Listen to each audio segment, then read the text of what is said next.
never seen. Yo, what's going on, guys? Bill here, Classic Rock and Metal Review. Time for a little book review action. This one I've been feeding you some tidbits about it along the way for the last couple months. Time to just do a deep dive into Bill Graham Presents My Life Inside Rockin' Out. He co-authored this with Robert Greenfield. It was originally released back in 1990, a year before Bill's tragic passing in a helicopter accident. Go through my three sort of main reasons why I love it so much. Not really going to divulge any sort of details in the way, that are going to interrupt your enjoyment of reading this book. So just generalizations about why I loved it so much. Now, if summer's on us, maybe you're looking for something good to read. If you're looking for something good to read, look elsewhere. This book is great, and I really promise you're going to love it. If you love classic rock especially. You also get the story of the Fillmore, Bill's life story, some gory details with certain episodes surrounding Bill Graham and the Fillmore, and etc. Good stuff. All right, like I said, of course, it's summer. I hope you're all enjoying yourselves, man. I really have been lately, all right? Either working my ass off, 12 hours to the bone, or just chilling and doing not much of anything except listening. Listening to a lot of albums and not a lot of bootlegs for a change, all right? And Slack Tide Brewing, found a new beer from them. It's a session. I think I'm a session guy these days, man, sadly, but this is a great one called Sand Spike.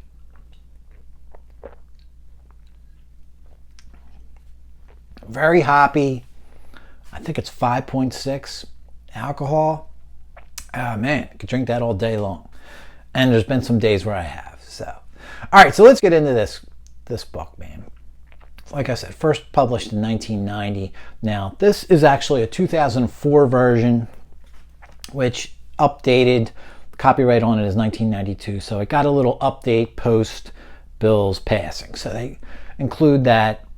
It's only a few more pages, really, but it does include what led up to that helicopter crash at the end of the book there. So I'm sure most versions out there have that sort of addendum at this point.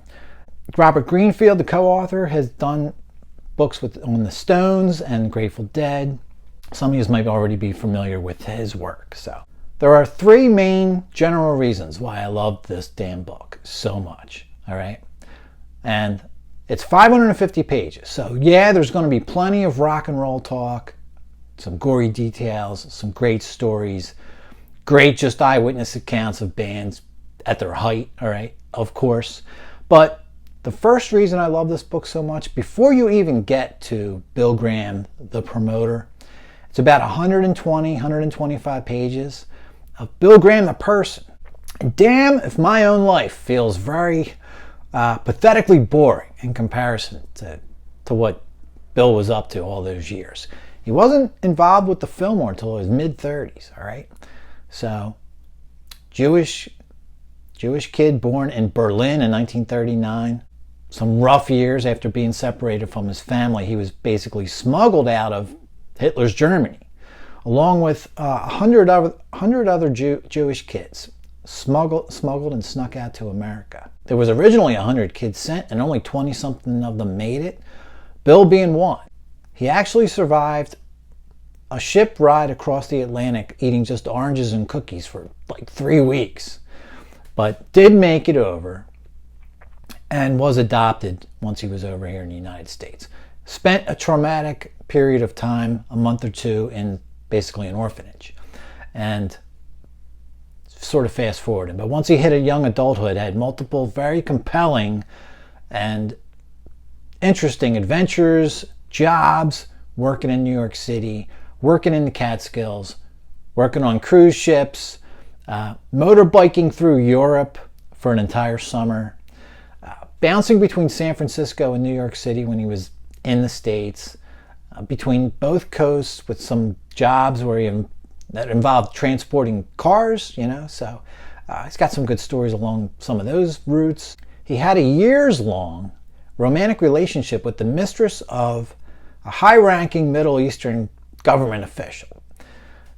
That is just an interesting in itself. The guy lived like a king just from dating someone who was dating someone who knew a king, Very interesting just stuff. like I said. Back in New York City, took a job driving to the West Coast, and that's how he ended up getting familiar with San Francisco and California in general. Got into acting, which was his true love, by the way. So got some small parts in some films, some TV shows. Ended up a member of a San Francisco mime troupe, and while coordinating a benefit for them is where he saw the potential of rock concert promotion. Like I said, he was in his mid-30s at this point. What a damn interesting life. I just gave you the 3-minute summary, all right? So, and by the way, that's a really interesting way that they're writing books these days. I had that Bob Marley book. I read 2 Bob Marley books, so there's 2 more. But the last one I read, So Much Things to Say, was written in the same style of Bill Graham Presents. Whoever happens to be talking, gets their name put at the front of the paragraph and what have you. So, Robbie Robertson. Now he's got 3 or 4 paragraphs.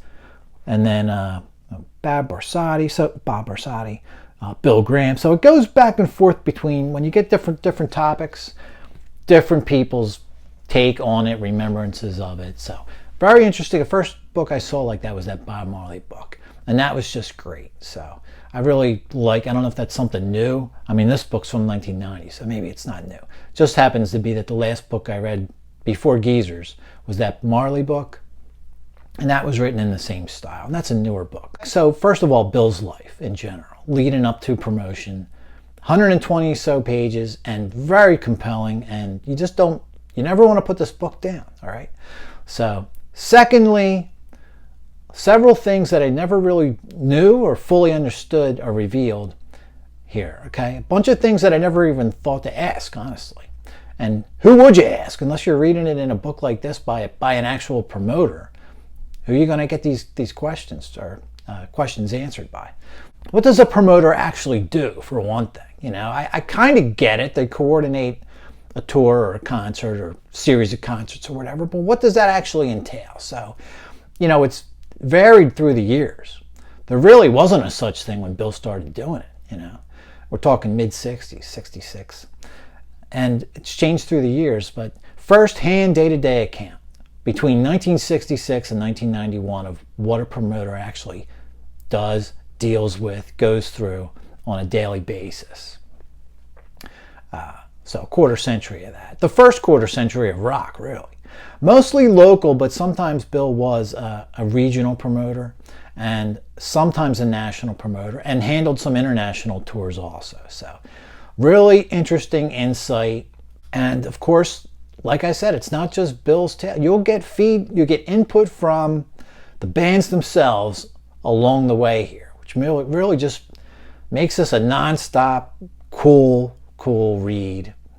And he also was the manager of Jefferson Airplane for a couple years. So you get that perspective too, a band manager on top of everything else he was involved in, which was a short-lived affair, but still interesting in a sense that you get to at least get a little bit of perspective of that as well. So now, also along the lines of being a promoter, what made the Fillmore Auditorium so special?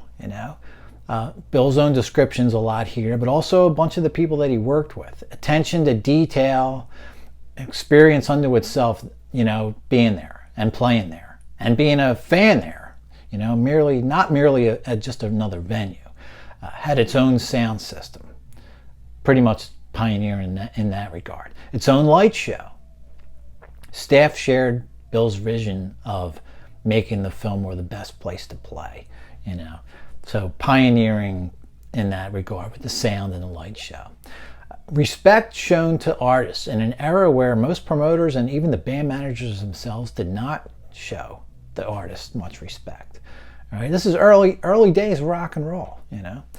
You had managers who were like 3 times the age of these guys doing the tours. They were basically sort of treated like, you're lucky to be on this tour. You'll do what I say, kind of thing. And Bill catered to them.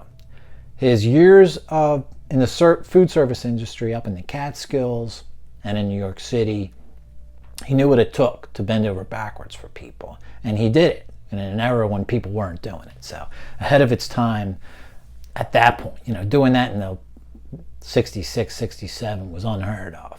And, a lot of these bands were playing high school auditoriums at the time. There weren't really venues specifically for rock and roll. Think about that. How many Beatles shows and so forth you see people playing community centers, high school auditoriums, and so forth. So a theater built for rock and roll, You'll read all about what made the Fillmore special, and countless ways along the way that Bill was an innovator in sound design, sound systems, and so forth. Now, he didn't actually do it. The thought crossed his mind to do it. He made sure it got put in place at these events. So, in that way, bands took less money to play at the Fillmore than they could make other places.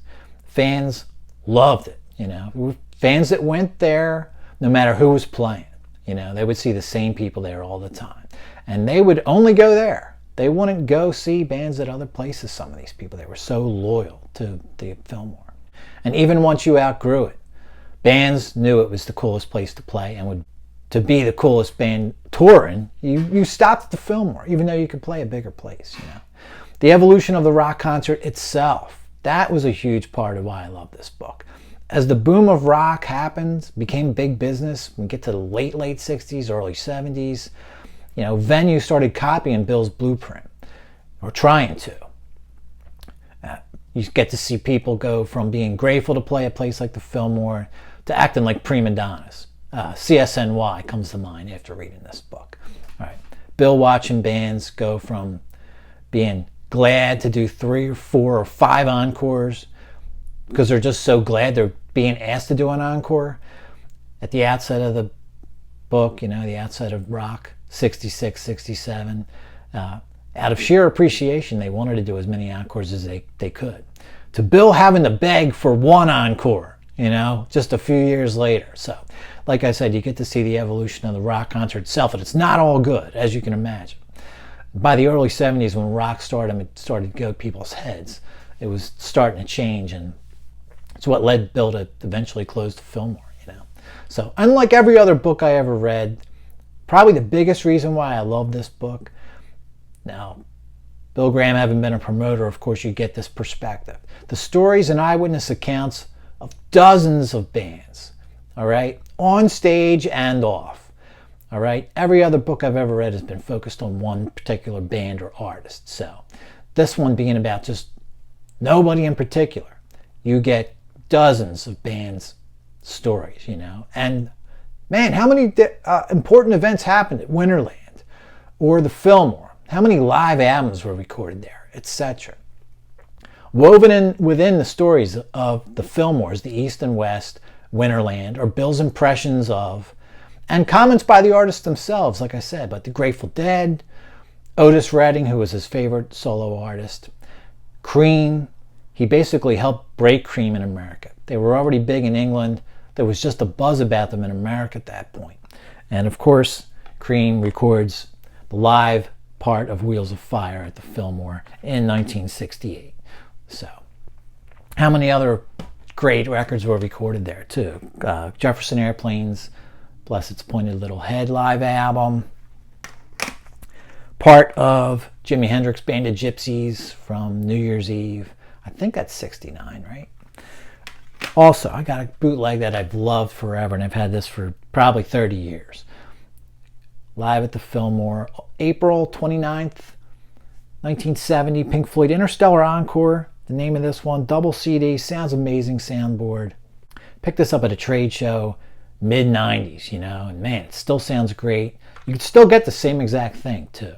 Now, this is not an official live album, obviously, but just throwing that one out there.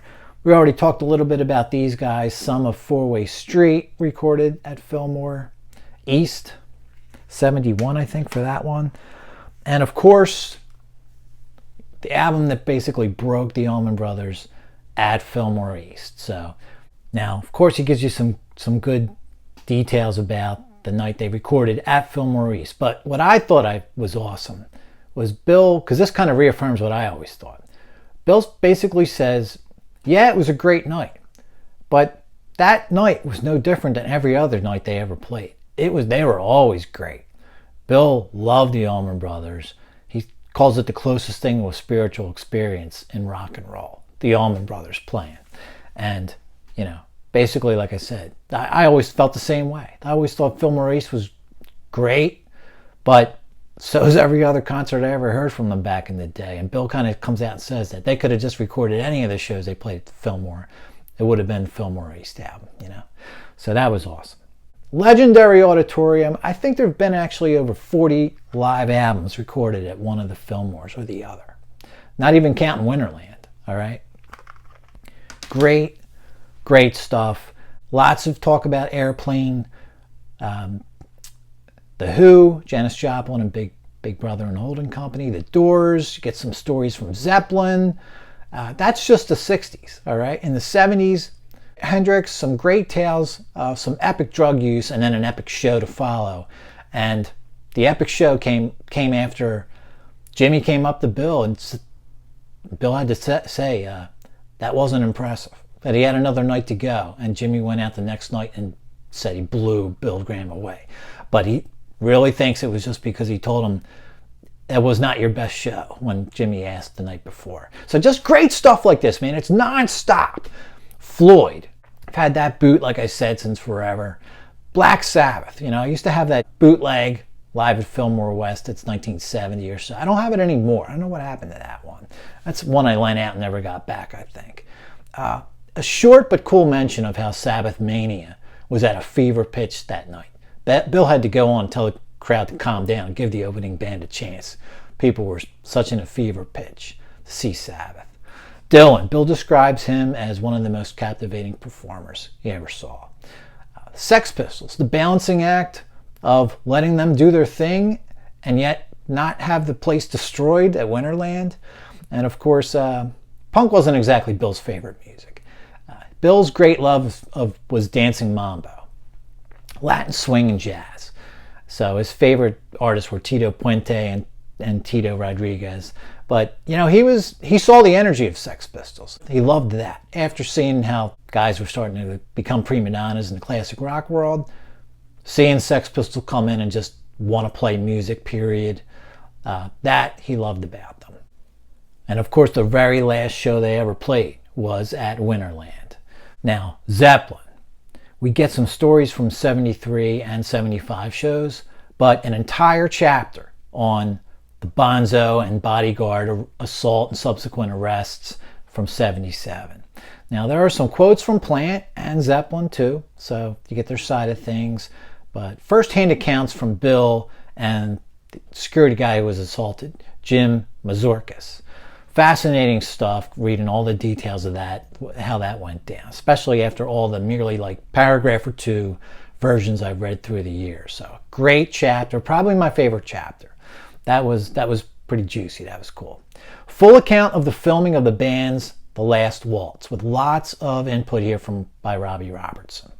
All of the ins and outs of managing and promoting the Stones in 81-82 tour. The U.S. and European world tours Bill handled. The Stones and Mick relationship runs throughout the book. It starts in the early 70s. It runs right up to the end of Bill's life, actually. How a new competitor in the game basically cost him the 89 Stones tour. Corporate sponsors, basically. Now, other reasons I'll leave it to you to discover for yourself, but it's Bill Graham Presents, which also, that's the name of his promotion company, and, you know, became more than that later on. They were handling t-shirt sales, rock memorabilia, the posters. So it's just and another thing, he was an innovator, and he got into the merchandise game in the early 70s, you know, before anyone else. So originally written, released in 1990, like I said, guys, Bill Graham, co-authored Robert Greenfield. Constant input from other people. That's another reason why another thing that makes this book so awesome. Fascinating, compelling life before rock. All right, that's the first reason why this book's really good. What made Bill and the Fillmore so special? That's probably the second part of what made it so awesome. Just exactly what a promoter does and deals with. All of that woven into the best parts, which are the bulk of the book, the Fillmore and its guests, the first-hand descriptions of these bands in concert. You know, dozens of bands get at least a mention here and there. Also, Bill's involvement in seemingly every major rock festival that ever happened, really. From Woodstock to Watkins Glen, US Festival, Day on the Green concerts, Live Aid, Amnesty International, you'll find that Bill Graham and Bill Graham Productions were innovators in the concert experience in many, many ways. And I'll leave you guys to find that out as you read along. I can't recommend it enough. I mean, I don't know if you can tell, but it is just a damn good, interesting book to read, especially if you like a wide variety of artists, especially classic rock. It's pretty much all he was mostly into, although you did get a little metal touches here and there. The punk experience with some bands, the Sex Pistols.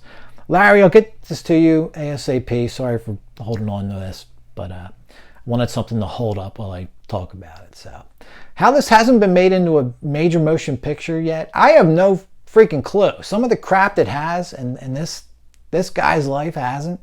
Jeez. Actually, Sean Levy, he is a director, producer, developer, involved in Stranger Things and Night at the Museum movies. He acquired the rights to this story back in 2016 with the purpose of making it into a movie. So maybe at some point we get the biopic, at some point, but I haven't heard any word on that. It seems to be just hanging out there for now. Although, you know what? It's never going to come close to, I doubt it could ever get to any of the nearly, hundreds and hundreds of details that the book gets into here. You know how it is. Books are always just better than movies most of the time. Still would be nice to have a movie to watch after already reading it, So, guys, that's going to do it for now. I do got some great episodes coming up. I really do. And yeah, Kiss is coming. I know I've been saying that forever, but that's ready to go. So that should be the next one. But I actually got like 3 or 4 more episodes I will get out within the next week or two. All right. Everyone, hope you're having a great summer. Keep it pouring. See you soon enough. Everyone, have a good one.